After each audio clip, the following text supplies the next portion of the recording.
Nagkatapok ang pipila ka miyembro sa environmental group sa nagkadayang lugar sa Mindanao atol sa Solidarity March sa South Cotabato. Atong sarong na detalye niini sa live report ni Jess Tony Humamil. Jess?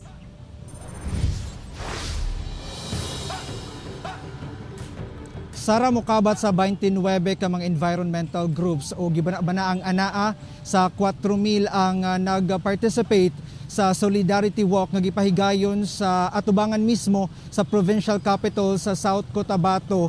Kiniaron pagpakita sa ilang pagsupak sa nahimong pagpabor sa pipila ka mga board members sa probinsya sa paglift sa ban sa open pit mining.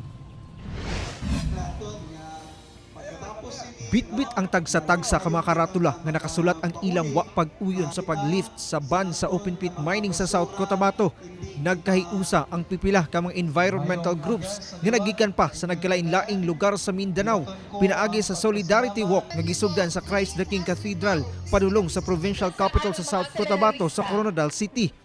Adlawng Lunes, dihang giaprobahan sa sangguniang panglalawigan board members ang paglift sa ban sa open pit mining sa probinsya. Matod sa grupong Interfacing Development Intervention for Sustainability, sayop gayud kini.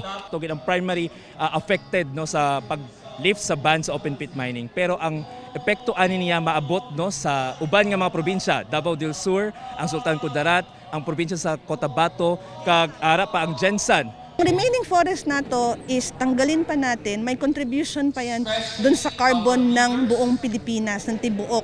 So sa computation ng mismong EIS report ng Tapakan Mining Project, nasa 0.6% na contribution sa carbon ng Pilipinas. Isang project pa lang yan na. Kining mag-uuma nga si Bernard Cail, nabalaka sa epekto niini sa iyang panginabuhian. Primaryo gid nga maguba ini ang supply sa mayong tubig sa pagpanguma.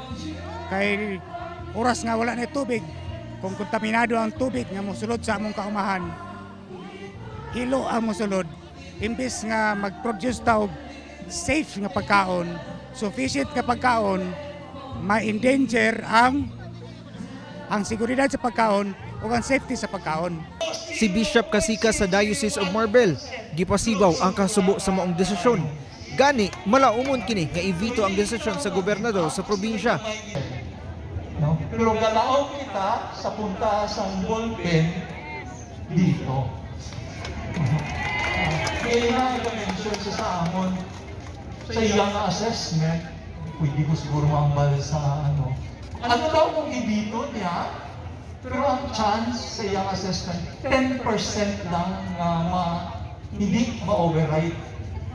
Okay, after sa iyang i-veto, ang next step, ibalik sa SP. No?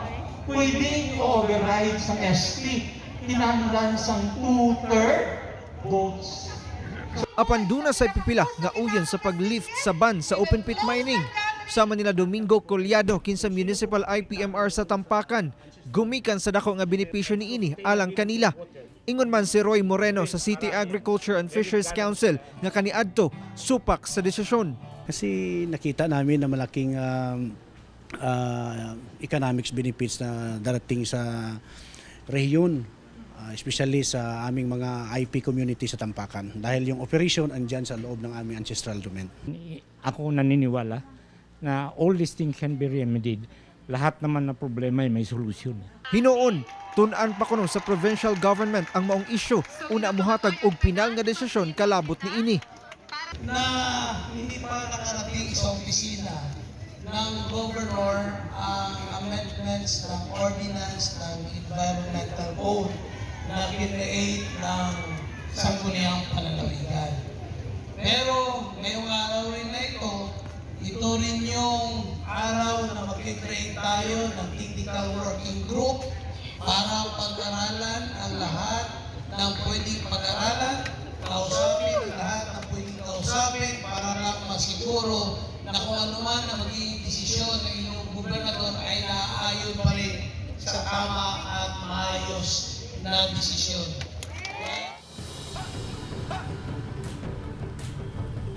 Sara, nahatagan og paglaom ang mga environmental groups human sa nahimong pamahayag sa gobernador sa probinsya nga adunay mahitabong masusing pagtuon labot niini. Sara.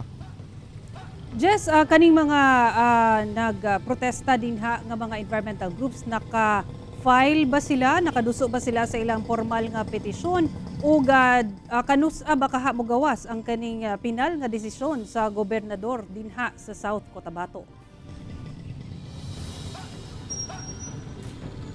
Sara, sa atong pagkabalo kaganiha nga aduna say mga grupo nga nag-file og petition labot niini nga i-consider ang pag-veto sa maong pag-lift no sa ban sa open pit mining. Og wala pa sabtay nakuha nga eksaktong tubag kung kanus abagayod mugawas ang final nga desisyon.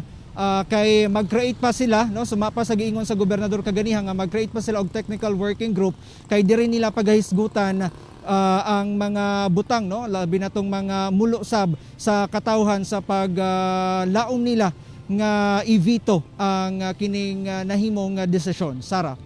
Okay, dagang salamat, Jess Tony Humamil.